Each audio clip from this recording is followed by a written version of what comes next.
Another Crab's Treasure has been on my radar for a long time. I mean, come on, this game's like right up my alley. The game is an incredibly charming, Finding Nemo-esque, atmospheric adventure with Dark Souls and platforming gameplay set up around a story that speaks on the issue of garbage pollution in the ocean. This game was practically made for me. Finding Nemo was one of the first movies I ever saw as a kid. Dark Souls is one of my favorite game series of all time. Half my YouTube videos are focused around platformers, and I got a 4 out of 5 in AP Environmental Science in high school. It's ticking all the boxes, people. Spoilers! The game starts out with a documentary-style video talking about the ocean and the different types of creatures in its ecosystem. You have your predators, your scavengers, and then the ones that just want to be left alone. And that last category is where our main character falls. A little hermit crab hiding in his shell on this little tide pool from the many seagulls above. Suddenly, Michael Reeves comes up from out of nowhere and yoinks our shell from us, saying that we haven't paid our taxes. He's a plastic grabby loan shark who steals our shell until we can pay our debts to the Duchess. Our hermit crab has no idea what he's talking about, but he asks us to pay our taxes in microplastics, which is this game's currency. Microplastics being this game's version of souls. Being a lonely hermit crab, we have none. So without our shell, it's a little bit of a naked and afraid situation as our hermit crab fellow named Krill runs from the threat of seagulls chasing after the plastic grabby shark and our shell into the sea below. Here's where we're introduced to the platforming aspect of this game. You can hold B to run and jump with the A button.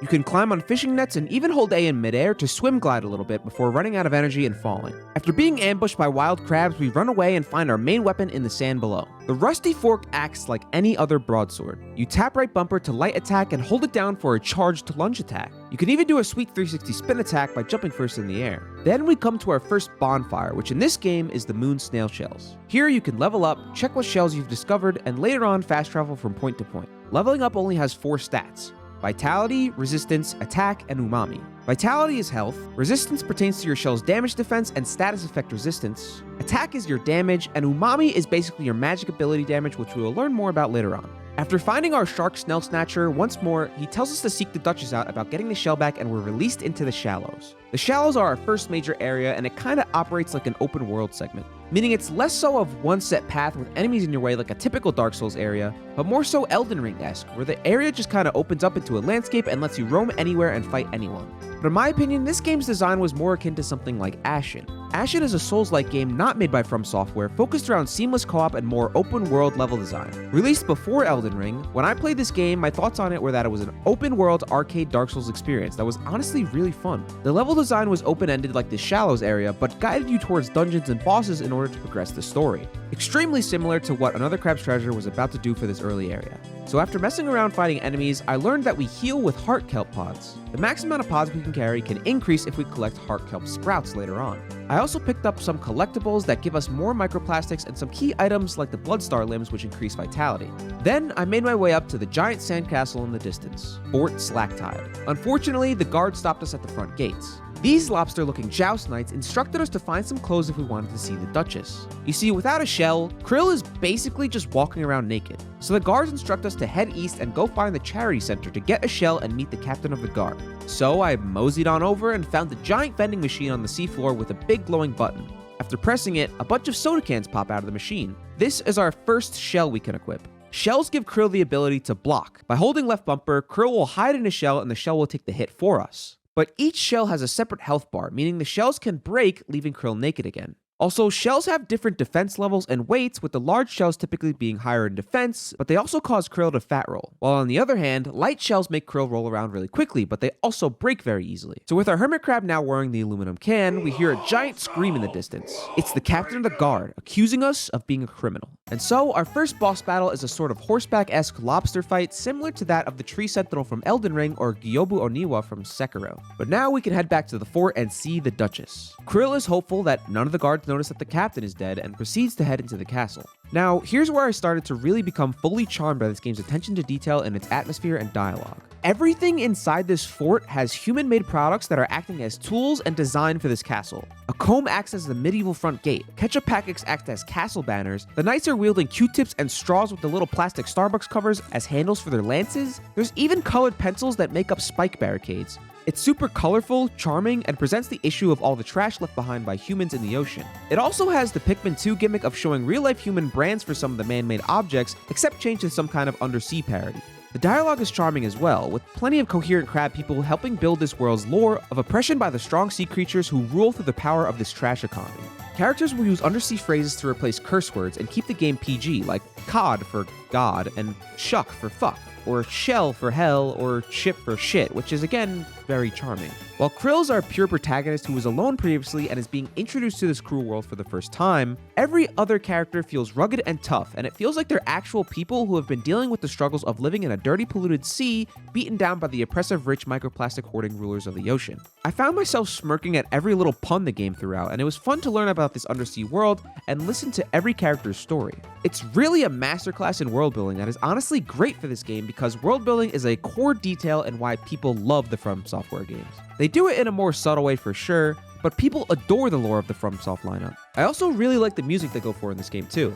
I will say it's super noticeable when a new song for a new area starts to play, but over time, it sort of smooths its way into the background and became a very memorable distinction for each area's ambiance. Back in the castle, we find a line of citizens waiting to meet the Duchess. Most are here to pay their taxes, and some of them are scared to death of being executed. There's a mother who is telling her kid not to talk over the Duchess so he doesn't get his head ripped off, and another kid who straight up eats a cigarette butt as a snack. Upon walking into the castle, the crab at the front of the line stops you and gives you shit for cutting in line. Then a guard cuts the conversation off, announcing that the Duchess will be accepting walk-ins for the next 15 minutes, and Krill takes the opportunity to head on in without further argument. The Duchess Magista is a pompous lady obsessed with her image and the spectacle of her castle. She practically ignores all Krill's questions and just asks him what he thinks about the castle. She asks Krill if it's better than the reefs, and Krill, not knowing what the reefs look like, tell her exactly what she wants to hear. Pleased with his answer, she asks Krill to go search for a platoon that went into the moon caves in search of an exquisite treasure, and in return, she will grant him his shell back. We agree with excitement, and she allows us to travel up the towers to reach the western cave. This is where we find the western tower being blocked by sea urchins. Here's where I also found my first stowaway. The stowaway items give you passive buffs from little creatures hitching a ride on your body, like rings in Dark Souls. So since the western tower is blocked, we go into the eastern tower and discover the fishing line. The fishing line acts as a sort of hook shot, which allows us to grapple towards fish hooks in the air. So we use this fishing line to ascend the west tower over the sea urchins. After traversing these rusty pipes which teach us about the toxic sludge that gives us the poison status effect, we enter the moon caves. The moon cave is a more traditional Dark Souls-like area. It's fairly linear and gives us that classic bonfire to bonfire gameplay as we traverse the cave. Upon entering the cave though, there's this silly moon jelly ghostly figure who seems to be narrating to himself about Krill, and he teaches us about umami magic. Basically, you have 3 charges of magic that by pressing the X button introduces special shell abilities. These can be attacks, passive buffs, or even gimmicks like the shot glass where the glass breaks and hurts the enemies when blocking. There's even the banana peel gimmick where you eat the peel and gain some health back. This means that discovering new shells, which are mostly man-made trash, will give us new abilities to discover and use in battle, making combat extremely more diverse with the amount of options to try out. For instance, check out the soda cans ability. Pressing X does a quick dashback ability, spewing bubbles into the air, which home in on the enemy doing a slight bit of damage. Pretty sweet. So moving through the cave brings us to the second boss fight of the game, the polluted platoon pathfinder. This giant crab wields a giant glass bottle and he swipes and smashes it into the sand trying to kill you. The game teaches us here about crushing attacks. In a very similar mechanic to Sekiro, a blue symbol will pop up next to the attack, indicating that the attack is a crushing blow. There's also a red symbol in this game, indicating when an enemy is about to do a grab attack. This guy hits hard, but he goes down pretty easily. Killing him gives us a pristine pearl for the Duchess, and proceeding onwards has us meet the real Moon Jelly. The Moon Jelly is the guy to talk to get umami magic upgrades. He gives us a skill tree that we can unlock new abilities using this crystal currency, with the first one being Shellaporting. Now we have bonfire fast traveling. The skill tree is pretty cool, honestly. There's a path for parrying, movement options, and attack options. So, naturally, I ignored the parry path and got the ability to dodge roll in midair, do a sprinting lunge attack, and a downward plunge attack. So with the pearl in hand, it was time to head back to the Duchess and reclaim our shell. But when we get back to the castle, the colorful vibe has changed. The castle is in ruin, and it seems like pollution has taken over and driven all the guards crazy, as now we have to fight and climb our way through the fort to make it back to the throne room. And when we get there, the Duchess is a mess. It took me a couple of tries, but I finally defeated the Duchess. In the aftermath of the battle, our lone shark buddy shows up again to comment on our victory. But when Krill asks for the shell back, he refuses and tells us he's going to sell the shell in the city of New Carsonia, and we're gonna have to buy our own shell back from the shops. Frustrated, we have no choice but to chase after him. Beating the Duchess grants us a strong umami adaptation that uses 2 mana points to do a large claw swipe by pressing the right trigger. This is the first of many other special attacks that we will gain throughout the undersea world. Heading to the back of the castle, we travel down this large sand bridge heading towards the big city. As it turns out, the bridge has collapsed, and standing at the end of the broken bridge is a fellow hermit crab named Firth. He's upset because he has this whole cart of trash that he was lugging from the shallows to the city to sell, but now he's gonna have to abandon it. Looking off the edge of the broken bridge is a giant wrong way road sign, which is hilarious because if we turn around and head back up the bridge, there's the actual pathway, which leads us to a platforming section that detours us to the city. And of course, they stuck a detour sign here too, furthering the joke. New Carsonia, quite possibly the most charming area of the game. There's no threats here, but upon entering the city on the reef, we learn about something called Trash Day that the people are excited about. Our first notable character here is a crab named Tortellini, who is apparently the town greeter. We asked Tortellini if the shark that stole our shell arrived in town. He says yes, and then we ask him where he would have gone to try and sell our shell. Tortellini tells us about 4 shops in the city: the luxury goods store called Shellfish Desires, the museum, the bar called Bottom Feeders, and the blacksmith. We also learn that the city is divided into 2 sections: the top side where all the rich people live, and the seabed where the quote-unquote sketchy people live. So, naturally, I dove straight down into the depths with my people because, eat the rich and all that. The city itself is filled with a ton of crab civilians, and a surprising amount of them all have dialogue. Some of them is just Krill listening in on the conversations of sketchy deals and criminal activity, but other conversations come from the pompous rich folk talking gossip over a brunch meal of kelp benedict. But this is where the world building I was talking about truly shines. All these little overheard conversations and interactions make the city feel truly alive, and it gives us so much insight into what the undersea social and economic politics are like in this game's universe. And then on the flip side, there's also a fish driving a car down below with a license plate of Filth Chaser. I'll let you guess what that stands for. There's also this sea urchin fella who we can talk to, and by being persistent and killing ourselves on his body, he gives us a special ability similar to the one from the Duchess. This ability allows us to throw a sea urchin grenade that sticks to enemies and explodes. And let me tell you, this ability was my go-to for the rest of the game. We also meet Firth again, who seems to have left his trash behind. He talks about how he's a shell trader, and we see that he's a money-hungry, aspiring businessman, a hustler of some kind. But back to the task at hand, I started to check out the shops. First, I checked the bar. It was owned by a mother named Nema and her kids, and she seemed very kind. She wore a silica gel dress and sold us stowaways to buy, but when we asked about the shark, she had no recollection of him. Next, I went to the blacksmith, who had no memory of the shark showing up, but he did upgrade my rusty fork with the stainless key relic I found earlier. The luxury goods store was an actual shop where you could buy rare shells and skins at high prices, which was pretty cool. Some interesting items included here were an Among Us shell, a Mr. Crab skin, and a Cult of the Lamb skin, which was pretty sweet. And lastly, I arrived at the museum, where this old-timer named Conch explained to me that if it was stolen goods, it was probably sold at the prawn shop down below. Solid pun, to be honest. This pawn shop was owned by the shrimp fella named Pronathan. I mean, honestly, the puns are relentless. He had our shell on his back, and when we go to talk to him, in his first lines, it's made clear to us that Pronathan is our grabby shark enemy.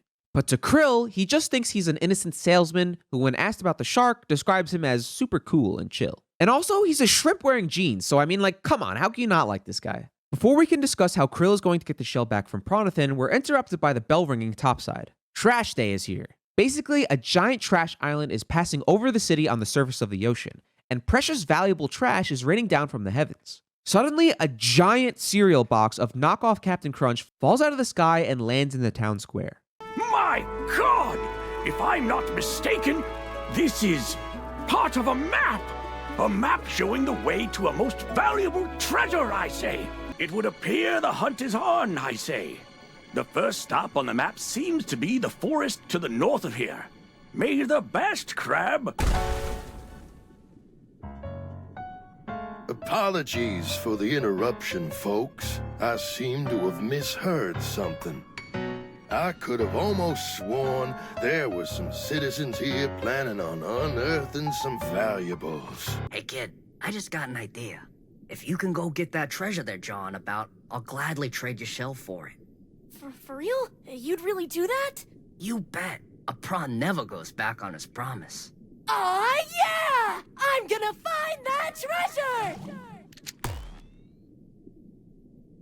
Haha, yeah, you go, kid. Roland can't tell us what to do. So yeah, we accidentally might have made enemies with the evil greedy corporation CEO, Roland, and his hitman squid. In order to get our shell back, Pronathan tells us we need to track down the treasure for him. All the townsfolk are simultaneously rooting for us, but also going to be seeking out the treasure as well. And so the hunt was on. Pronathan is now available to shop from, and he mostly sells consumables as well as your home for $999.99 microplastics. Absolutely absurd. But the map seems to be pointing us across the sands between, which is of course a pun on the lands between from Elden Ring, which is hilarious. A place called The Grove is our next destination to find clues of the treasure's whereabouts. Now, the sands between is basically just a flat open area with paths marked by these giant life rings. Diverting off the path summons this horrific boss crab named Pagorus the Ravenous. Wanting no piece of that action for now, I made my way to the Grove. Entering the grove, we meet one of the Duchess's knights from the front gate at Slacktide. Chitin tells us that the grove has been taken over by the infection of pollution, which was hinted to us before.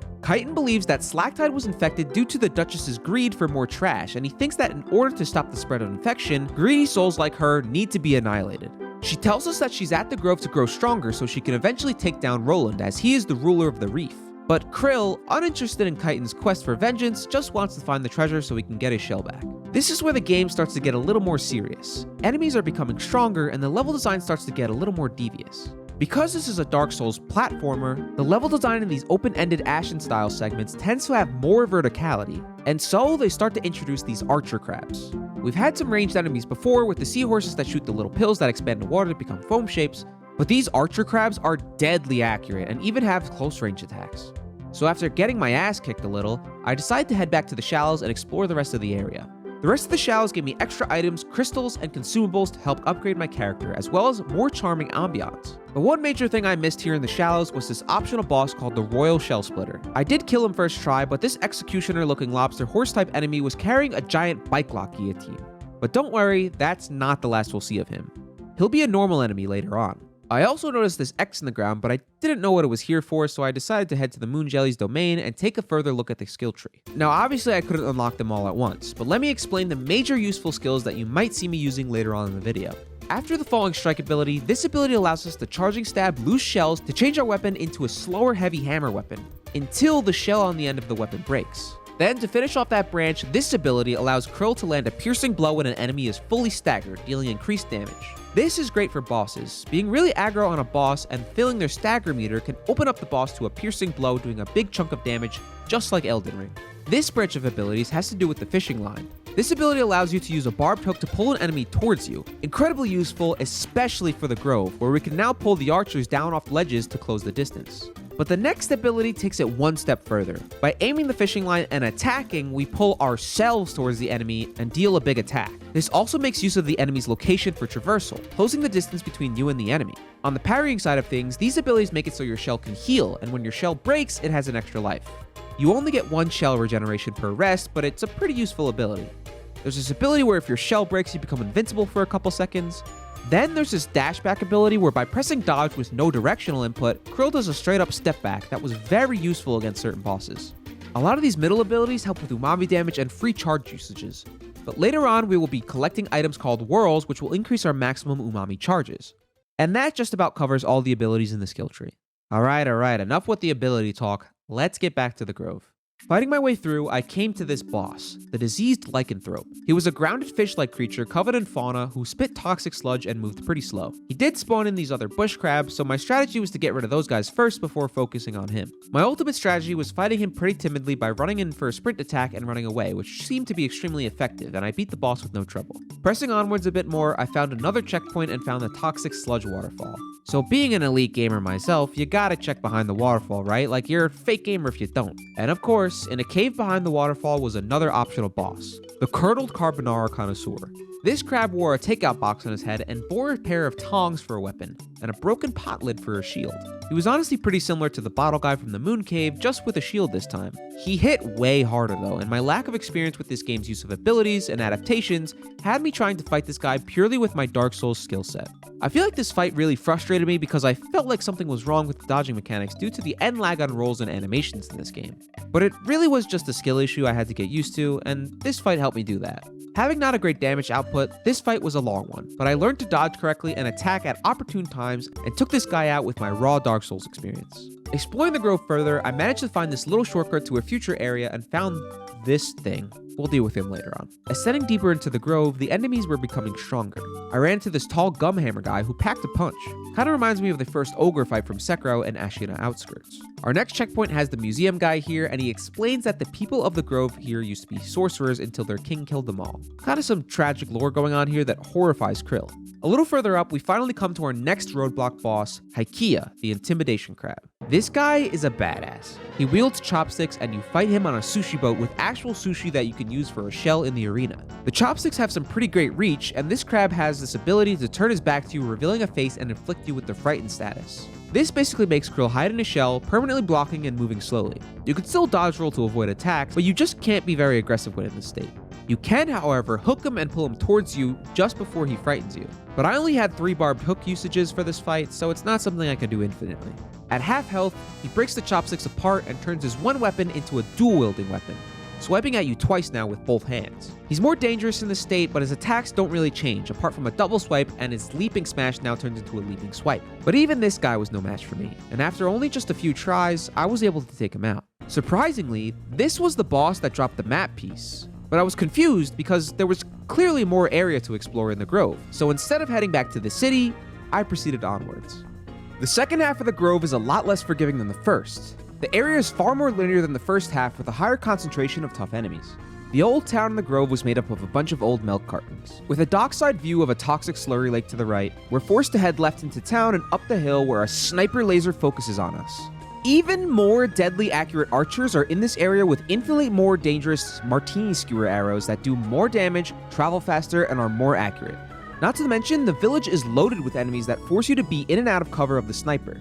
And once you finally reach the top of the hill where the sniper's perched, he's bigger, has more reach, and more health than the regular archer enemies, so even after closing the gap, he's a pain in the ass to kill. Not in a bad way, but fuck this area. I died so many times trying to clear out enemies and kill the sniper until eventually I just did a run through collecting all the items and running past these guys to my next checkpoint. Yes, it was insanely annoying, but I love this shit, man. The devs weren't afraid to experiment and give you some classic Dark Souls bullshit difficulty, and I was mad in the moment, but it made the area so much more memorable for me. It's the type of area where if I were to have a conversation with someone about this game in the future, I could mention this part and they'd immediately light up with emotion from the memories from this part. It's mean for sure, but as long as it's designed well, it's welcomed in a Souls-like game. Furthering past the village, the path snakes back above to another cliffside platforming area until we reach the summit of the grove. We head into this opening in this little patch of tall seaweed. Why do you sad, polluted crabs keep coming to this place? I thought I made it clear. There's nothing for you here. Has your sense of self-preservation rotted away, even? Or perhaps you truly wish for death? Well, I'll gladly oblige you, my friend.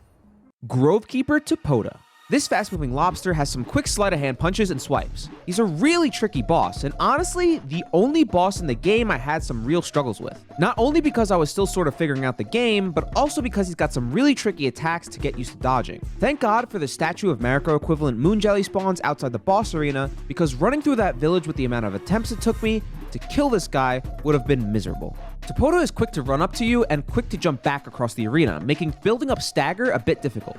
He's got a large sweeping 1-2 punch combo, as well as this slow startup multi-punch move that ends in a big swipe. He also breaks your shell really easily, and sends you spiraling or ragdolling away if you don't dodge his attacks. But the trickiest attack has to be this blue symbol attack. He basically teleports away and then back before doing a huge lunge attack at you. But the noise from the attack's build-up is what truly makes this attack so hard to dodge. It sounds like this. I shall see you to the train! I was always dodging at the initial loud noise and getting hit, but Topoda will not attack on the first noise because that noise is his teleport away. When you actually want to dodge is after the quieter second teleport noise, which signifies when he's going to attack. However, the first noise is so much louder that it inhibits some panic, and I found it hard to get used to dodging this. So my initial solution was to use the Crab Husk Shell's ability to dodge the attack. You see, this crab shell has the ability to basically set a decoy and hop out of the shell, luring the boss to attack the empty husk and not Krill. So it was simple. Every time this attack was coming, I would simply hit X, exit my shell, and let the empty shell break and take the hit. Unluckily for me, at half health, Topoda summoned a straight up tornado, limiting your visibility and your ability to attack him. Then he just does a super strong lunge attack 3 times out of an unknown direction. You can't lock onto him, so you're just left panicking in the tornado until he kills you. The tornado is also so loud that sometimes you don't even hear the teleport sound cues, which makes dodging his onslaught pretty difficult. So basically, I just had to get good, because I needed to save the crab husk shells in the arena for the tornado phase. Along with learning to dodge the teleport attack, I also started to use my adaptation sea urchin ability to rush the first phase and avoid as many teleportation attacks in the first half of the fight as possible. And then I realized something. By W-keying Topoda and using my sea urchins, I was able to stagger him. Although I didn't have the critical blow ability yet, it was still a great strategy to speed up the first half of the fight. So after about 20 to 30 tries, I got through the first phase, successfully dodged the tornado attacks, and finally took down Topoda, where this happened. Seems like I'm still out of practice. All skills fade with time, I suppose. I truly thought I would perish in a cooler way, though. Fighting at least 10 or 12 guys. Well, you've earned it, petite crab. Come and put my tortured soul to rest. I'm not trying to kill you. Oh. So yeah, turns out he just thought I was a polluted crab. But seeing how I was able to show mercy and was not a pure violence machine, Topoda offered to enhance my umami adaptations and also teach me the mantis punch. Which was funny because Chitin appears here and talks about how Topoda refuses to teach her because she has a pure lust for violence. So yeah, after just learning about how powerful the sea urchin ability was, now I could upgrade it from level 1 to a max level of 3. Also, our new ability Mantis Punch is the answer for how we break these purple cubes. These were littered all around the world, and by clearing them out, we can now reach new items and collectibles. On top of that, Mantis Punch is an incredibly slow ability, but if you can time it right, it does an immense amount of stagger to enemies and bosses. So from here on out, I was still cautious for what future bosses lied ahead, but I was feeling pretty powerful. So with the Grove done and another map piece in hand, I headed back to New Carcinia to add the piece of the map to the cereal box. The map reveals a mailbox. Our friends inform us that the only place they'd seen such an object was in the Flotsam Vale, the polluted town outside Roland's company headquarters. The next objective was heading straight into enemy territory. The Flotsam Vale was located to the east of the Sands Between, so that's where our friends informed us to head to. However, I didn't want to head there just yet. I wanted to use my newfound ability Mantis Punch and go find all the purple cubes to break. But I had one problem: Pagorus the Ravenous. The Sands Between has plenty of purple cubes to break, but going off the beaten path spawns this behemoth boss crab. But I wasn't going to let him stop me from exploring the Sands Between. My Metroidvania brain wanted to clear out this entire area before I headed to the new Flotsam Vale area. So the only way was through. As it turns out, Pagorus wasn't too difficult, except for this one attack. He swipes once with his right claw, then does this insanely quick back and forth swipe with his left claw before immediately stabbing with his right again and sweeping forward with an upward lunge. The attack is literally too quick to roll through every swipe. I was getting hit every time and constantly dying, as it's basically his go-to move. So after a couple deaths, I stopped myself before fighting him again and thought about every single ability I had. There had to be some way to dodge this move, and sure enough, in the movement skill tree, I saw the dash back ability. When Pagorus is winding up that first slow swipe, I let go of all my inputs, mash the dodge button to step back away from Pagorus. Sure enough, it was the perfect counter to dodge the multi-hit combo and continued to raise the stagger bar on the boss. After that revelation, Pagorus was easy pickings. And to my surprise, killing Pagorus dropped a map piece? I was so confused. But sure enough, I went back to the map and popped the piece in, revealing Pagorus? And so this conversation ensued. Yeah, so as it turns out, I kinda sequence broke the game a little bit. But now, I was free to explore the Sands Between. The Sands Between is filled with items, consumables, and fun little experiences like this boombox. This boombox is blasting music, and these crabs are literally crab raving to the song. Exploring around, I found this area filled with worms that pop up out of the sand and grab you out of the ground. At the top of their little area was a new adaptation that sets up a snare for enemies, trapping and stunning them if they walk into it. I destroyed a bunch of purple cubes, found more upgrades, and even found this homage to a friendly fellow, Solaire. Yeah, I was definitely rocking the Solaire skin for the rest of the game. I was able to clear out most of the area, but I kept running into these jumper cable crabs that I couldn't figure out how to use. I assumed that just like the purple cubes, we'd unlock an ability to trigger these crabs later on, so I decided to head to the Flotsam Vale. Walking up the path, I was immediately ambushed and thrown into a fight with Roland's right-hand man, Inkerton the Squid. The fight was an absolute slugfest. We were trading blows back and forth until eventually I lost my rhythm. But before either of us were close to death, Bro just inked up and dipped out, saying I wasn't worth his time. Did the devs really just have the squid ego me and leave mid-fight? I'm not gonna lie, I was deadass a little pissed off. So into the Flotsam Vale, and Jesus, this place is a shithole. Mounds of trash surround a giant toxic slurry lake that has docks and villages and platforms and caves stringing the area along. It really is a wasteland. After talking to the museum guy about how we just got jumped, he tells us the squid's backstory, how he's a cold-blooded killer whose parents died when he was young, so he became Roland's right-hand assassin. And then it was into the trash pit for us. This area has a couple new enemies. The diseased lycanthrope from the Grove is now just a normal fish enemy with a plastic bag covering it. These cowboy shrimps wield guns and shoot you from afar. The Shallows optional boss, the Royal Shell Splitter, is now a normal enemy, and our basic crab enemies now wield these wide corkscrews and are much tougher. This area had me trying not to get the poison status effect and platforming over everything. Now, one thing about the platforming in this game. Every little collectible or route they lay out in this game has an intended way of navigating it. But since the movement and platforming is so free and fluid, and the terrain is this semi-open world layout, I started to get a little crafty. Like for instance, this crystal was supposed to be accessed from up this little waterfall here. But instead, I used the bars of the shopping cart to parkour up and get the crystal. And this little shortcut ledge right here. If I hug the wall on this rock, I can actually jump off it again and make it up to the ledge where we find... fuck. Still reluctant to fight this thing, I dropped the shortcut for later and proceeded onwards. But seriously, after watching the speedrun of this game, there's a lot of platforming and movement option exploits that you can use to drastically speed up the completion of this game, even skipping entire bosses altogether. Heading towards this town on the docks, I found this stowaway, the sea cucumber, in the toxic swamp. It gave a +3 boost to all 4 stats, and I thought it looked pretty sweet. But when I went to equip it, it said it took 6 slots to equip. At this point, I had no idea you could upgrade stowaway slots. I was just rocking with 3 the whole game, but not knowing how to upgrade it yet, I just kept moving through the area. Hugging the outside wall, I came to this cave. Now this cave has a really cool mechanic. It has air pockets that create this above and below water hybrid cave area, which was pretty peculiar. Above water, you can't glide swim and movement is a lot tighter and less drifty. Not that it's very drifty underwater, but it was definitely a noticeable difference. Traveling further into the cave, I was platforming and climbing out of the water and then diving back down into the water to progress. I was reaching the end of the cave, but not before dying this brutal death. After running all the way back, finally at the end of the cave system was our next boss, the Ceviche Sisters. This boss really didn't have anything special going for it. It was just 2 of the cowboy gun enemies with more health. I first tried them and gained their bubble bullet adaptation. Using only 1 umami charge, it was simply just a gun. But not that kind of gun. Ascending upwards out of the cave, I made it to the mailbox. I accidentally went straight for the last map piece and could now fully complete the map. But you know me, I jumped straight back down into the swamp to complete the rest of the area. The dock town had a bunch of enemies and items and another optional boss. This guy was just like the Moon Cave boss and the optional Grove boss, except instead of a bottle or tongs as a weapon, he had a paint roller that covered the arena in toxic sludge. But knowing what attacks were coming, I took this guy out with ease. The end of the area leads us to a checkpoint on the docks of this giant slurry lake where Roland's company is located on the coast. But the doors were shut to us, so I turned back and found this guy looking out into the lake. So a bit of foreshadowing here. There's a lost city under the slurry?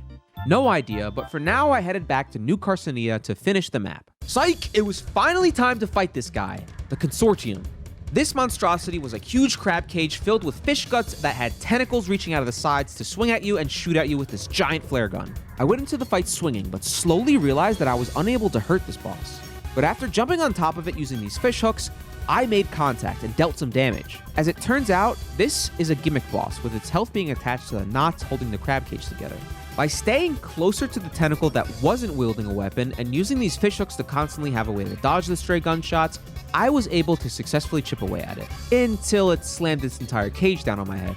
But this monstrosity ended up not being that hard after all, and when the last knot was broken, the cage bursts open and a friendly octopus swims away to freedom. Kind of a wholesome little side boss, honestly. We just released a little octopus friend who was stuck in a crab trap. But it does give us this sweet adaptation which extends the reach of our fork, adding an umami tentacle to our swings. Still doesn't replace my OP sea urchin grenades and mantis punch though. Heading back into the city, we placed the final piece of the map into the cereal box to reveal that the treasure was actually off the edge of the deep slurry lake in the Flotsam Vale. But before we could devise a plan for how to retrieve the treasure, Roland appears. So in order to go compete with Roland to find that treasure, the gang agrees to go back to the Flotsam Vale and take a boat out to Roland's barge. Arriving at the docks, there's one key problem. The boat needs electricity to power it. On the boat is that same jumper cable crab that I kept seeing in the sands between. So our next task is revealed to us. We need to venture into Roland's company headquarters and figure out a way to harness the powers of electricity. And let me tell you, Roland's headquarters is not a small area. Almost the entire multi-towered facility is suspended over the slurry, with mere bridges and platforming connecting the area with immense verticality. Most of the area is focused around repowering the facility and following the towers upwards until we reach the boss. But this area does implement some new mechanics. The first being fuse shells. Most of the roadblocks in this area are the lack of power in the headquarters. So what you have to do is fight your way through the area to find these fuse shell dispensers, and then backtrack to plug your shell into these fuse slots and continue the flow of electricity along this wire. Then rinse and repeat about 5 times. Another mechanic implemented here is magnetism. There are these giant magnets that you can use to travel throughout the area, and are usually the key to traversing from tower to tower. By wearing a metal shell and holding block, Krill will cower in his shell as you fly upwards and stick to the magnet until it moves to its destination. Then all you need to do is let go of block to unstick. Honestly, a pretty sweet mechanic. When magnetized, the compass in the top left will go crazy, which is a nice touch of polish that they added. The next mechanic added here has to do with these new enemies introduced. The electric gumhammer crabs. This guy is a huge pain in the ass. If you get caught with an electricity attack, you're basically fucked. He will just combo your stunned ass until you're dead every single time. So my response to this was to just spam as many grenades as possible until I could kill him. At this point in the game, at full umami charges, I was chucking like 3 grenades at a time, and then with like 1 or 2 swipes of the fork, this guy was toast. Thankfully, later in the area, you find this stowaway, the rubber band, which makes you immune to the electricity, which definitely makes fighting these guys a lot more bearable. This area felt like the most well-rounded part of the game to me. It was probably the area that makes the player use every single element of what this game has to offer. Good platforming, puzzle solving, rewarding exploration with hidden areas and items off the beaten path, aka the rubber band, and a well-designed, semi-confusing, and mostly linear level design that really reminded me of something like Sen's Fortress from Dark Souls 1. This is what the game felt like it was leading up to. This final area right before the final climax of the game. But much like Sen's Fortress, I was wrong. This was only about 60% through the game maybe. But I was very impressed at the game's willingness to add new mechanics this late on in the playthrough, and there really seemed to be no fall off in the strength of the design choices as the game was progressing. The area was annoying, don't get me wrong, but not once was the anger in me being thrown towards the game for being bad because it was genuinely a well thought out area. It also perfectly encapsulates the message of this game. This horrible twisted headquarters is at the heart of all the pollution and the corruption from Roland. There are NPC workers who are scared and trapped here working, and you're basically climbing up all these metal scrap towers over a giant toxic slurry lake under you. This is a place where the pollution is pure, and it's all because of the greedy money mongrel that Roland is. And well, of course, the humans who dumped the trash here in the first place who are synonymous with Roland here. With all that being said though, after this long-winded climb, finding all these fuses over and over, and climbing farther up into the area, the boss at the end of the road was kind of anticlimactic. Basically, the source of the electricity for Roland is this electric eel named Voltai, the Accumulator. I don't know her story for sure, but she's this childish psychopath figure who wants to play with Krill. So not only is Roland a greedy money mongrel, but he also has a child slave locked away in his headquarters? What a sicko! Voltai's boss fight involves playing with Krill, by zapping him with a hairdryer, shooting toast from a toaster, making her chin attack electric with this, I don't know, like Wi-Fi extender? I don't really know what this is. And then stabbing at you with a fucking vibrator. She straight up plugs the Hitachi into herself and tries to stab you with the vibrating tip. You thought our character's name was Krill? Yeah, well to her, our character's name is now Clit, and she's trying to pleasure you to death. I don't even want to know what kind of pussy that thing's been through to have ended up at the bottom of the ocean. In all seriousness though, Phase 1 has Voltai going through all 4 sides of the arena using all 4 weapons until at half health, she floods the arena with toxic sludge and has you run through all 4 weapons again, but now with limited ground to work with. But with the rubber band equipped, neutralizing the effect of electric attacks, the boss is pretty harmless. All you need to do is react to her chin stomp attack and keep swinging. So just like that, I killed Voltai, completing the area and gaining the electricity adaptation to power up the boat and challenge Roland for the treasure. But instead of doing that, first I went and zapped every jumper cable crab I could find. I didn't get anything that useful, but there are a bunch of really good stowaways and a few upgrade items in the sands between. And it was here that I learned a few things about this game that I didn't know before. One, if there's an X on the ground with bubbles coming out of it, it's either a worm who will attack you, or if you fish hook the ground, you can get an item from these X's. There were definitely so many I missed in my playthrough, but considering they mostly just give you extra stowaways, I wasn't too pressed to go hunting for every single one in the game. But also, remember that 6-slot sea cucumber that I couldn't equip before? Well, back in New Carsonia, you can actually talk to one of the kids running the bottom feeders bar and upgrade your stowaway capacity for microplastics. So I maxed it out and put on my sea cucumber to go nicely with my rubber band. And now it was back to the boat to go challenge Roland, in what I presume to be the final boss. So after using my new electricity ability and getting the boat turned on, Nema, Chitin, Conch, Firth, and half the damn city of New Carsonia join us to potentially go unearth the treasure and challenge Roland. Now, here's where the story starts to come into play a bit more.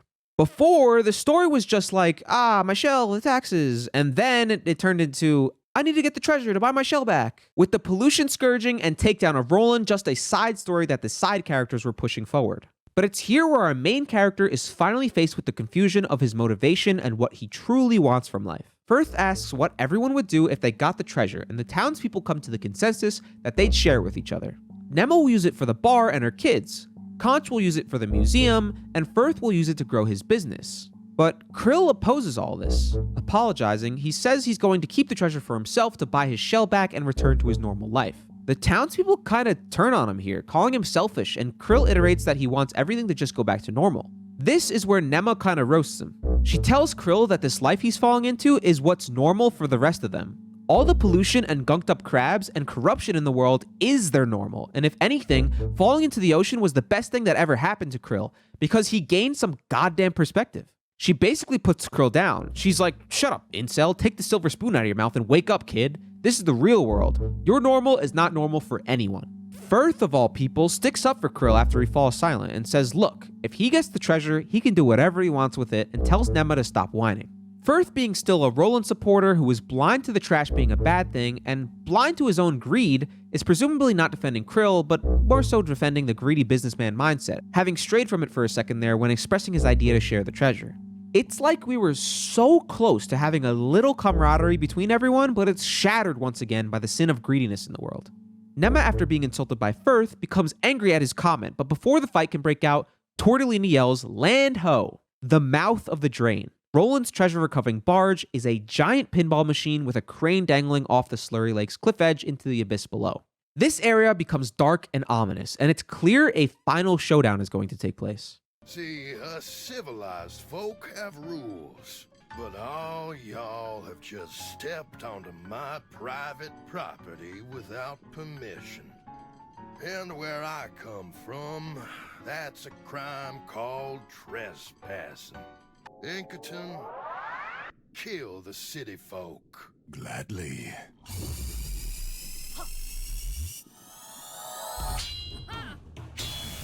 And as for you...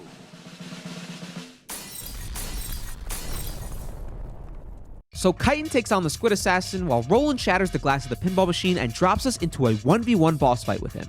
He wields an Allen key cane as a weapon, and has these critical multi-hit lunge combos and a rollout move along with some other swipes and punches that can be tricky to deal with.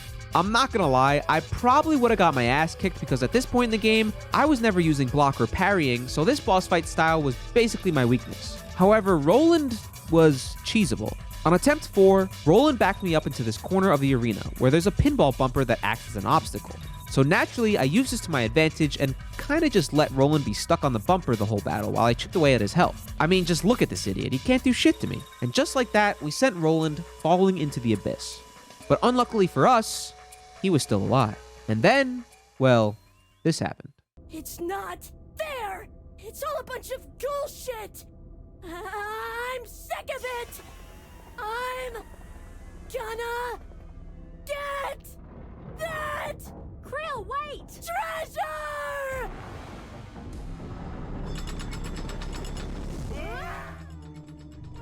Hold on to something, y'all!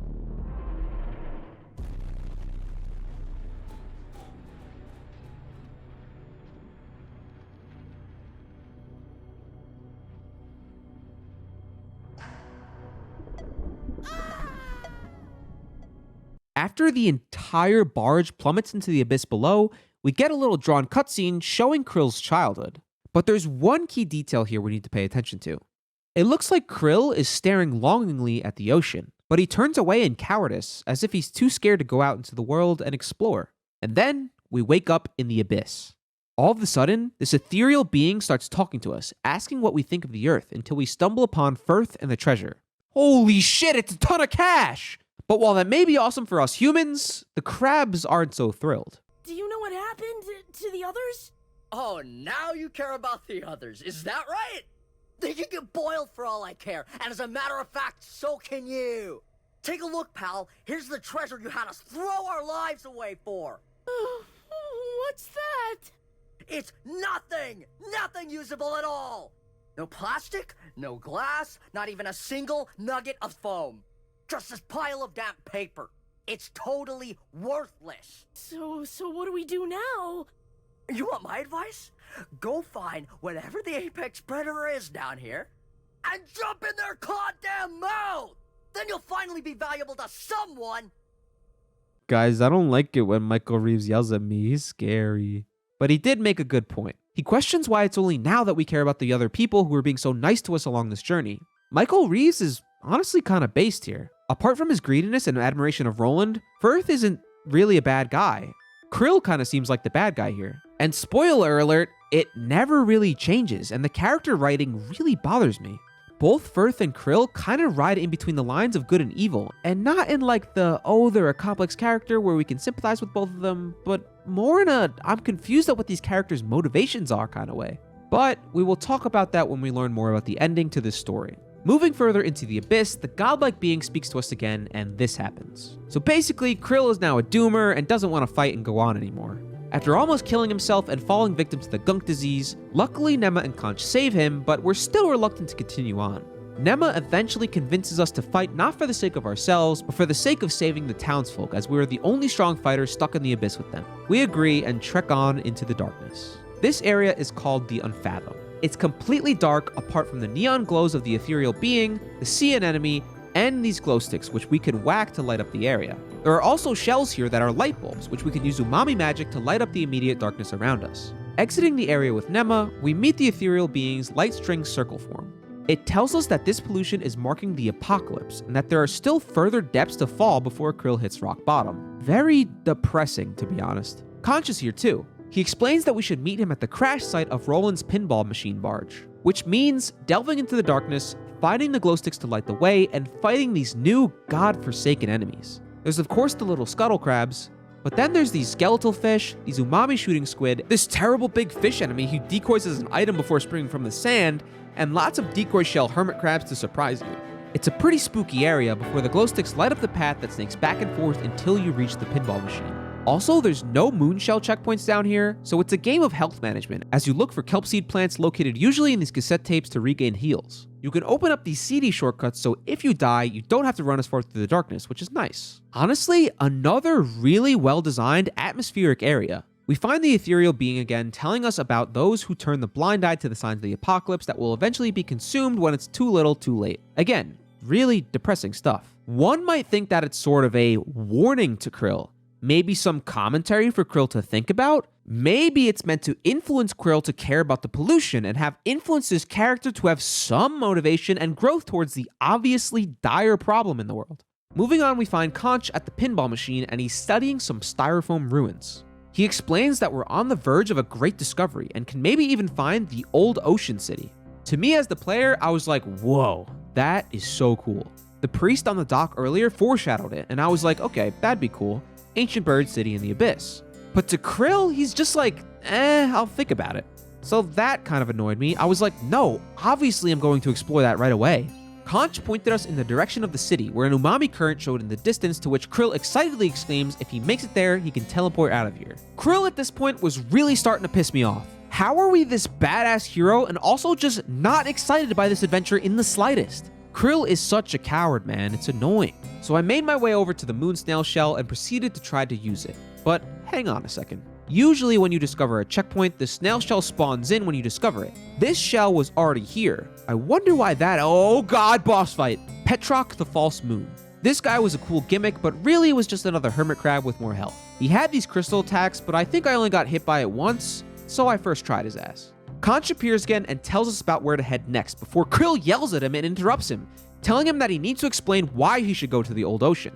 As if uncovering an ancient city isn't reason enough. Like, sheesh, kids these days. Is archaeology not important to you, Krill? Conch tells Krill about the Ancient Whirl, a magical shell that used to be owned by the old ocean ancients who used infinite umami magic to keep the ocean in balance. The old king, fearing its power, banished the ancient hermit crabs who wielded the whirl and locked the magical shell beneath his kingdom. Weirdly, Conch talks about the two of them finding the whirl and becoming legends and immensely wealthy, which makes me question his motives. Like, shouldn't this whole adventure and sequence of events make him want to use the shell to free the ocean of pollution? How has this disaster not swayed his mind from the greed? Conch even knows about and has experienced the history of this fallen city's greedy and paranoid king, and he's focused on the money aspect? It doesn't make sense to me. I don't understand the character writing here. Unless Conch is just talking about the money aspect to entice Krill to help him search for it, but the way it's written, I don't get that feeling at all. Killing Petrock grants us the Snail Sanctum adaptation, which basically lets us use umami magic to make an umami shell. Pretty useless, to be honest. Using the moon snail shell, we're able to teleport the remaining survivors back to New Carsonia, and Nema asks us to meet her at the bar for a chat. Nema basically asks Krill if going back to his normal life is really what he wants. She asks if he really wants to go back to doing nothing, and explains that down here, he's actually doing something with himself. Krill, still in a doomer mindset, says this. And Nema's like, bro, you inspired our whole town to stick up for ourselves. She even offers Krill a home with her at the bar. Krill kinda considers it, but he still sticks to his guns and tells her he wants to get his shell back. She understands and lets Krill go. This is a great interaction and really feels like a good setup for a full come around on Krill's character arc. We'll get to that, but not yet. Talking to Pronathan, we update him that the treasure was worthless and he has no sympathy for us. But we tell him that there could be more treasure down below. So with not even a sign of mercy from Pronathan, we go back down the drain to look for the old ocean civilization. Which brings us to the Abyssal Plains, where we find these absolute monstrosities. Giant telephone laser eye snow crabs? These guys honestly aren't that bad, unless you have multiple locked on you at a time. If you can lure them into a 1v1 and close the distance, you can easily chip away at their back legs where they can't shoot you until they die. The tricky part is this grab attack, where they can reach behind themselves to get you. You can also fish hook up to them and attack, but you only have a limited number of barbed hooks to use, so you can't do this infinitely. The level design gives you some trenches to dip in and out of cover, which makes me think you're supposed to run past these enemies and open up this shortcut back to the moon snail shell, but I ended up just killing them and leaving this area harmless. The climax to this area results in Krill finding Chitin alive next to a dead snow crab. Talking to Chitin, she explains that she feels the power of the whirl and is after it same as you. She wants to use its powers in combination with her anger to lay waste to all the polluters of the ocean like Roland. And speaking of Roland, we stumble upon this whale skeleton and find Roland and Inkerton also in pursuit of the whirl. Good for nothing. I should have left you on the seabed where I found you. You little...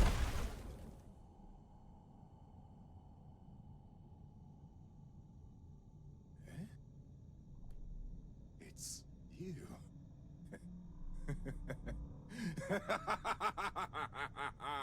After icing Roland, Inkerton attacks Krill. Honestly, I was super pumped for this fight. I thought it was going to be awesome. Inkerton's attacks were fairly telegraphed, but his gun made closing the distance to him a little tricky.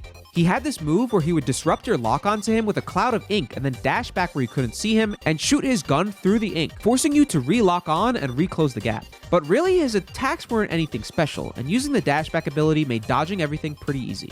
And also, if I had been using parrying on this guy, it would have been infinitely easier. I was really making it hard on myself by not using the block button, and he was still a piece of cake. I didn't first try him, but on my fourth try, I had him figured out. And that is how our villains go down. First, their greed turns them on each other, and then we dish out swift justice to the survivor. Proceeding onwards leads us to this platform.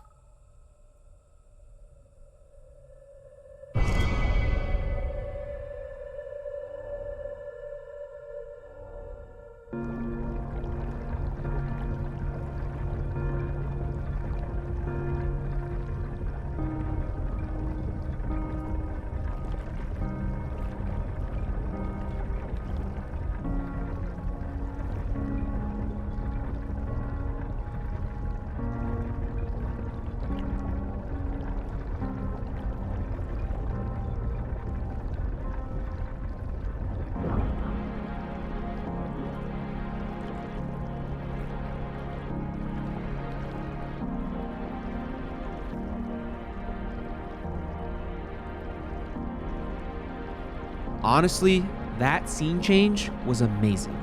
I was stoked. This area's unveiling, combined with the title screen song coming in now with a more epic tone to it, sent chills down my spine. This game 180'd from killing the corrupt and greedy Roland. We went from the tower area that seemed like the final climb to uncovering a long-lost city with a magical shell so powerful it could save the ocean from pollution using its power. And Conch and I, who are ancestors of the ancient hermits who wielded its power, were now on a quest to find the perfect world. The story they crafted here becomes so much more epic and so much bigger than before, and I was so ready to be the ultimate powerful hero that fought my way through thick and thin to save the world from pollution. I was so naive. Anyways, the Old Ocean is basically an ancient city whose reef is bleached, which is a real thing that happens to reefs when they die in real life. The whole area is themed around cleaning products and bathroom products, and there's these old slow crabs wielding these dental floss sticks. But when you kill them, they exit their shell and come back to life as just a meat crab without a shell. Interesting. Traversing through the area, there's a bunch of styrofoam houses, there's bear trap dentures which destroy your shell and leave you trapped with a heavy denture shell until it breaks. There's toilet paper laid over houses, and in the coral, there's ranged seahorses that shoot detergent bubbles at you that leave a status effect that just deteriorates your shell health, which was honestly pretty harmless. Proceeding upwards, there's a new platformer mechanic which involves bouncing off dish soap bubbles to clear gaps. Again, it's so cool to see an area this late in the game still be introducing new enemies and mechanics and atmosphere, even if the enemies were just updated old enemies with a new look and new weapons. But still, consider me impressed. This area was just like so divine. The music and the complete flip from the darkness era to this bright white bleached ocean, it felt noble, it felt holy. It felt like the moment in Wind Waker when you sink into the ocean to the ancient frozen Hyrule. I don't know. The developers really made this new area feel like a huge moment that held a lot of weight. It successfully made me feel the drama that we were in the final stretch of our epic quest, and all this chaos was going to fall into place, and we were going to save the world. It was amazing to experience. After finding a Scrub Daddy shell and furthering up the bleached land, we come to this grand bridge, which leads us to the gate of the ancient kingdom. Conch points out to us that we didn't turn back from this because we are an adventurer, and like it or not, we have ambition and continue to fight against all odds. They're really hammering it in that we're reaching the final curve of Krill's character arc. We proceed onto the bridge and we start getting bombarded with Tide Pod cannons. So we run and jump downwards and scale under the bridge till we get to the front gates. We defeat the crabs manning the cannons and open the gates to the city of Carcinia, the Bleached City. That's right, the original city that New Carcinia is named after. It makes sense too, because I'm assuming Carcinia is rooted from the word carcinogens, which are like things that cause cancer, and styrofoam is made from styrene, which is a carcinogen, and this city is made up of styrofoam. I'm just speculating, of course. We have these lobster horsey guys again, except this time they wield toothbrushes, are a lot stronger, and oh yeah, they have wings. Remember when I said this area was epic? Yeah, well, inside the castle walls, this area is really annoying. I could tell this area was inspired by 3 From Software areas. 1, Crumbling for Room Azula from Elden Ring. Giant tornado pit, fragmented platforms to jump across, circle ring structure of the area, it's pretty clear. 2, any FromSoft castle area. The ones that come to mind are the High Wall of Lothric from Dark Souls 3 or Stormvale Castle from Elden Ring. And 3, On Orlando. I mean, the end of this area is straight up on Orlando. They even have 2 big guys standing outside. But also, it's 2 horsey guys, so it could be akin to the dual tree sentinel fight from Elden Ring outside Leyendell, who knows. This area is another really nicely designed area similar to the Shellfish Corp HQ. There's a big focus on platforming, and it even has this cool parkour side area where you get the Dark Souls helmet as a shell for completing it. The ethereal being can be found here again. It kind of starts egoing you, telling you that that vortex is the ethereal being and that it's the god of this ocean. But the way it was flexing on me, it kind of sounded like this thing was this ocean's version of death, which lied at the bottom of the vortex at the bottom of the ocean. It even foreshadows telling me that I'll reach the bottom of the drain down there soon. The castle area is pretty long, with many side routes for items and shortcuts to make running back smoother if you die. There's these sync valves that you can rotate and move things throughout the area, like this elevator for instance. We see Chitin again, who questions our lack of purpose and tells us that she hopes we meet as friends at the bottom of the drain in the spiral once we find the world. The only thing Krill gets out of this is a, wait, we're friends? The blowfish enemy returns here with an upgraded form, and I also rode these little shaving cream clouds across gaps to traverse onwards. At this point, I found another stainless relic and upgraded my fork to the max level of 5, where it became this fancy golden fork. Pretty sweet. Eventually, we reached On Orlando and the final throne room of the ancient kingdom. Before heading in, Conch reveals to us that he was actually born in this city 30 years ago. He tells us that he remembers the king's actions, the coral decaying, and the city falling apart. He tells us how unfortunate it is that he is witnessing the same fate happening to New Carcinia, and that it was our destiny that he and I seize the power of the world and save the city. So, okay, a bit of character inconsistency here. The greed motivation for Conch that he had a second ago in the Abyss is just gone, and now his motivation is this righteous quest to save New Carcinia from the same fate as the Bleached City. But still, at least it's a really epic setup for a great conclusion. Heading into the throne room, we wake the giant body of Kamsha, the Bleached King. Locked in place, this crab, very similar looking to the other barnacled up blue shell crabs, swung around a giant toilet brush and had the ability to smash the ground, sending a shockwave throughout the arena. He also shot detergent bubbles at us, and I tried my best to stay as up close and personal as possible, killing him as fast as possible until I first tried him. So easy. What a lame boss. Like, what a shit end to this area.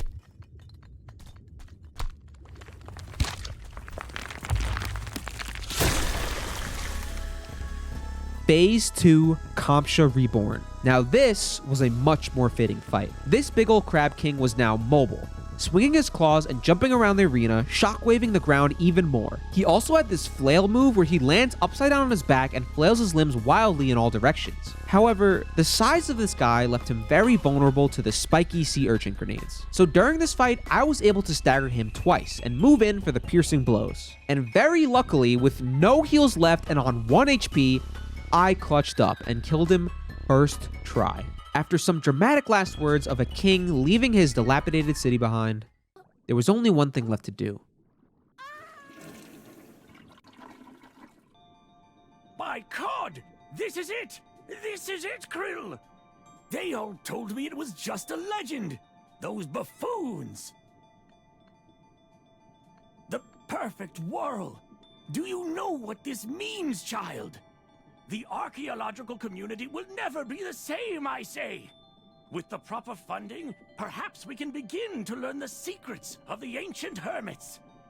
And then it's only a matter of time before... Oh, God damn it! Drivel. Titan! Oh my God! He's dead! You're not Titan. How can you stand it? How can you sleep? How can you even breathe? You've seen how this ocean's been maimed. The agony it's in. The future that was stolen from us. You've seen everything we wanted you to see. So where's your anger? Where is your rage? Doesn't this pain boil you inside, little crab? Doesn't it just make you want to fucking scream? Praia Dubia, the ocean's agony. This spinal jellyfish is the ethereal being we've been talking to since we fell into the depths. It's basically the embodiment of all the sea creatures' souls who've been tortured by the ocean's pollution, and now it's taken control of Chiton and killed our poor friend Conch. We're forced to fight off repossessed crabs and fight the possessed Chiton. Shocked, it was clear to me that the conclusion of this game was not going to be the happy ending I was expecting. This Doomer Jelly was the new villain that we were forced to take down. Honestly, the jelly's kind of based though. I personally was pissed off at all the trash and corruption in this undersea world, but Krill doesn't even seem to care about the world falling apart, and his lack of care and anger is what's pissing this jelly off in this moment.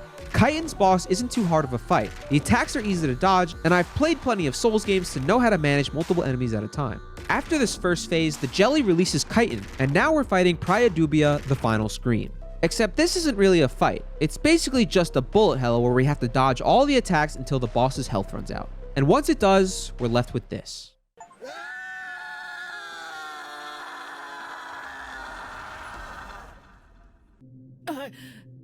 I killed him. The old man who never raised a claw against me. I was the strong, wielding death against the weak. Perform me a favor, vagabond. My anger was too much for me, but do not let it vanish. If you can, take my anger with you and wield it where it is needed to protect this world. Stop it! Stop talking like you're going to die! I didn't even like you guys when I met you. But I don't want you to go. I don't want to be alone again. Oh, wait. That old guy was saying that shell has a lot of magic in it, right? I'll just put it on. Maybe I can heal you.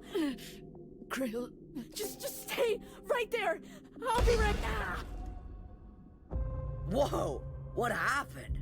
I put on this cool-looking shell, and for some reason I feel super great now. Like I could take on the whole ocean. Kinda like anything I want can become reality, you know? This is gonna change everything. I'm gonna be a hero. Blue... Firth! I need that shell to save Chiton. Can I put it on for a second? Chiton? Who's that? Whatever you need, it can wait, pal. I'm thinking big right now, and my big things are gonna save New Carcinia. Yeah, that's a great idea. Great thinking, me. Let's do it. Oh, no. Just stay right there, Chitin. I'll be right back. Okay, so pause for a second. Krill, finally caring about something, realizes he cares about his friends and wants to save Chitin's life, who in her dying moments literally asks Krill to carry on her anger towards the pollution in the world. So keep this in mind. Both Conch and Chitin die with the goal in mind of freeing the ocean from pollution and want Krill to carry on their wishes. Krill, with the absolute worst conversational attempt ever to convey why he needs the shell from Firth, is basically ignored by Firth, who's blinded by his greed and blasts off out of the abyss to apparently save New Carcinia. We jump into his current to follow Firth, only to end up above the ocean on the Trash Island. Now, I thought this was really cool, and an amazing setting to have a final battle. It's sunset in the middle of the ocean with seagulls overhead. There are dark, ominous clouds looking like Majula from Dark Souls 2, where we make our way to this giant Trash Island platform to confront Firth, who, by the way, isn't really our enemy and hasn't been all game, so this felt like less of an epic final battle, but more of a I don't want to have to do this fight, because to be honest, I didn't mind Michael Rhee's greedy hermit crab character, because he was still a nice guy. He really didn't have a villain arc of descending into madness or anything. Just watch this last cutscene. With Roland gone and Scuttleport out of commission, our whole city's gonna completely collapse. And not only that, folks are starting to say the trash we've been using is physically harmful to us. Who would have thought? But it's all gonna be okay. Now that I'm the god of this ocean, I've got a super genius 3-step plan to save everyone. Step 1. Sink Trash Island onto New Carcinia, eliminating the whole concept of Trash Day. A permanent economic boom! What's better than that? You're going to cover the city in trash? Can we just talk about this? I just need to borrow the world for a minute! Step 2. Use that trash to usher New Carcinia into a second golden age. You'll see technology advance beyond your wildest dreams! You're not listening to me! And step 3. With all that new tech, we'll form a plan to make New Carcinia's economy more sustainable. We ought to be able to start using 20% less trash within the next 200 tides or so. You thought I forgot about that part, didn't you? But I'm a caring guy. If you dump more trash on the reef, aren't they just gonna get gonked faster? And I still need to save Chitin. So give me that shell. I'm not going to let you do this. That's the cool part about being a god. I don't need you to let me do anything. It's just gonna happen. Firth isn't evil or an enemy, he's just confused and greedy. This battle, aside from the context, is actually pretty sweet. You're fighting basically a carbon copy of your own character on a sinking trash island, which is an awesome setting for a final battle. Firth basically has the same attacks and adaptations as you do, except he wields a spoon and has infinite umami charges. In phase 1, he's got your basic 4-hit light attack combo, your charge attack, and even your sprint attack. He uses Mantis teleportation, the Duchess's crab claw swipe, and the bubble bullet, as well as parrying your attack sometimes. Then, at half health, he'll pull out this General Verdun giant rock sword by attaching trash to his spoon. But by taking him down, we enter phase 2. In phase 2, he starts using umami tentacles to extend his reach. He also throws sea urchin grenades at you and teleports around to catch you off guard. As phase 2 goes on, he will summon these water tornadoes that infinitely bounce off the edges of the arena as a sort of stage hazard that fling you up into the air if they hit you. So there's a lot going on here. I was really struggling with this fight until I decided to do something I had never done before. Parry. Parrying makes this fight with Firth so much easier. A lot of his attacks are huge slow swipes that are very easy to time a parry, which not only ignores the damage taken, but also builds up Firth's stagger meter. Phase 1, I was able to stagger Firth, but in stage 2, he's a little bit more distant. But then I thought, what other abilities could I use here? And then it hit me. The fishing line. Over the course of the game, I had acquired a bunch of tackle pouches, which allowed me to use more barb hooks per rest. Barb hooks get used when you pull an enemy towards you or pull yourself towards an enemy with the fishing line attack. I realized this about halfway through one of my runs where I was in phase 2, and with 7 charges, I spammed that shit until I defeated Firth once and for all and equipped the perfect world for myself. Okay, so pause again. Before we fully go into the ending of this game, I'm gonna be real with you guys. I hate how this story ends. The character writing and story arc of this game makes no sense, and it's so unsatisfying. Logic in characters goes out the window where they're constantly contradicting themselves based on their motivations. Characters die for nothing, and barely anything gets resolved. Let me explain my distaste, starting with Firth here in this final battle. Firth's plan makes no sense. He wants to sink the trash island onto New Carsonia and start an economic boon and technological golden age, and then in the future, use less trash going forward. But the problem is, if he understands that trash is harmful for the sea creatures, why would he still think drowning the city in trash is a good thing? Well, you could say, oh, he doesn't care about harming people, because he's evil. But then why would there even be a step 3 to use less trash? Because he's a caring guy. There's really no logic, it's contradictory. Like, if Firth is supposed to be this unlikable villain guy, then why not have him lean into it? He should either not care about harming anyone, or just not acknowledge that he knows that trash is harmful. Being blinded by greed and having a lust for this economic boom is perfect motivation for Firth to go full evil. It's like such a lack of clarity for his character's motivation. They made him go back and forth from a good guy to a bad guy to a good guy to a bad guy to like both here.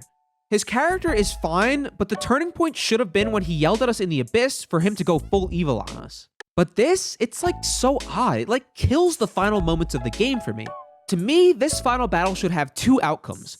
Option 1, Krill beats up the misinformed Firth and then becomes friends with him, teaching him that trash is bad, and then saving the world from pollution with the whirl, forcing Firth to learn how to live in a world without trash. Or option 2, Firth is an evil motherfucker like Roland, and we're forced to reluctantly kill him in order to save the world. Or give us a duo ending situation where we can choose to save him and be friends, or kill him and let the player decide if we get the happy friends save the world ending, or the vengeful murderer trash city failure ending, and show how it impacts Krill's character arc finale in the epilogue and end sequence. Instead, what actually happens is we take the shell and say we'll use it for something good, but that something good is to be blinded by anger and land a punch on Firth that not only breaks the magic shell, but breaks the trash island into smaller pieces that still rains down on the world below. So not only did we not use the shell to save Chitin once we acquired it, we let both Chitin and Conch die in vain, not fulfilling their wishes of saving the ocean from pollution and break the all-powerful shell that was our only solution to the problems posed by this game's entire plot. And to make matters worse, we land in the garbage-filled New Carsonia and Firth is still alive? We didn't even get the satisfaction of killing him? Instead, he's just crushed by a bootlicker bottle house after a cheesy line. God, it's so unsatisfying. For what, a shitty joke? The epilogue has us walk through the trash-filled New Carsonia where the people are so excited about all the trash. Like, did they learn nothing from the whole ordeal with Roland? Like, even NPCs that fell into the abyss with us like Tortellini are so pleased. I don't understand what went wrong with the writing here. It doesn't make any sense. It drove me crazy that this was the ending. Krill talks to himself, but he's a doomer again, explaining how he's a failure. Nema basically just says that life goes on and that the city's probably gonna get gunked. She asks Krill what he's going to do, and he has the audacity to say he's going to go get his shell back. At least Nema knows that this trash falling down is a bad thing. Like, she seems to be the only character that didn't have any plot holes through this whole story. We find this shellless hermit crab who says, cherish the moments you have because not even the finest shells can last forever. Why is this random homeless crab more based than the main character has been for the entire game? I don't understand. Krill talks to himself, asking what comes next. He questions whether going back to the tide pool is really what he wants and that maybe he hasn't found his home yet. Then we go see Pronathan, who we asked for the shell back, and he basically tells us to fuck off. So I stabbed him really, really hard. I mean, I sent this prick to the fucking moon. Like, literally. Then we get our original shell and the final cutscene plays. It's a narrator explaining how life goes on. No creature can accept complacency, and that despite the history of warriors that come before them, good deeds make this world worth fighting for. With the image of the homeless crab we just talked to sleeping in our shell that we spent the entire fucking game trying to get back. And then credits roll. What the fuck was that bullshit? The character writing and ending baffle me. I really want to know what the thought process was here because, to be honest, for how amazing this game was in all departments, the story really spiraled into a huge dumpster fire. Krill has some character growth when it comes to caring about his townsfolk friends he's met along the journey, or stopping Firth from dumping garbage on the city, but when it comes to his overall self-journey, he never actually chooses a motivation or sense of purpose to fulfill, even with the clear ones presented towards him. He could have chose stopping the corruption of Roland or stopping the pollution in the world. But instead, all he wants is his shell and normal life back, even though that his life was clearly lonely and he wasn't happy with it. Like, he has the clearest motivations to latch onto and grow as a character, but he never fully cares about any of the issues. The game never gives Krill a full finish to his character arc, and it frustrated me so much. The game kind of just ends with Krill giving his shell away to a homeless crab, which sure is kind of wholesome if it weren't his only motivation for the entire game. He clearly realizes that he didn't like his normal life of inactivity, which, yeah, that is character growth, but that shouldn't be the game's only internal resolution for its main protagonist after presenting us with the clear and much bigger problems in the world. Like, why even present acquiring the perfect world as his destiny and make it epic and kill these characters if in the end we were just gonna fail and the world is gonna get ruined anyways? It bothers me so much!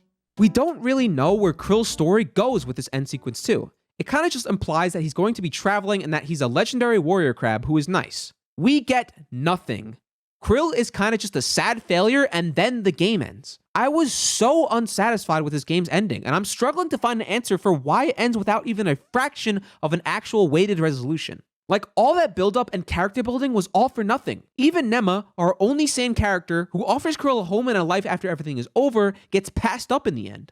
At least if Krill was like, I'm going to dedicate my life to ridding the ocean of pollution, I could be like, we failed at like everything, but at least the story is complete and Krill's character arc is rounded out. Or like, that could even be a setup for a second game or something. The way it ended is just like depressing. Krill gets his shell back, immediately gives it away, and then it's like, I guess we failed at everything, time to move on. I don't know, it's just annoying.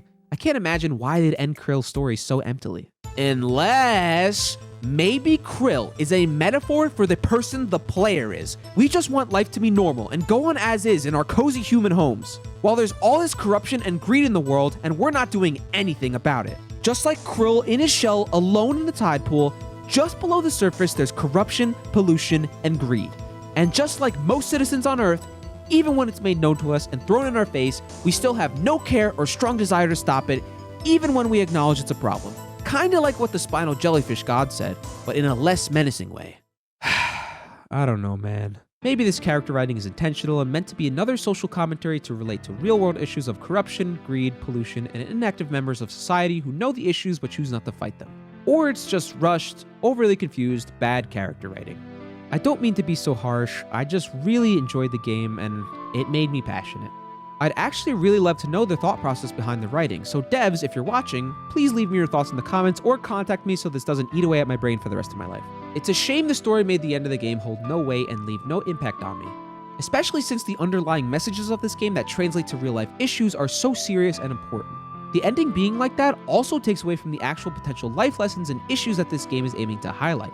Like, what if we cleaned up the ocean with the whirl and then got an end sequence of the same world being cleaned up and we get an image of the flotsam veil being fucking gorgeous once the pollution is removed or something? That would have been so powerful to show that contrast and highlight how awful the human waste in the ocean is to our ecosystems. But not to leave this game on a totally negative note, this game is fucking fantastic and definitely worth playing. The gameplay is super tight, the world is insanely charming and beautiful, and I was genuinely impressed at how well the game was made.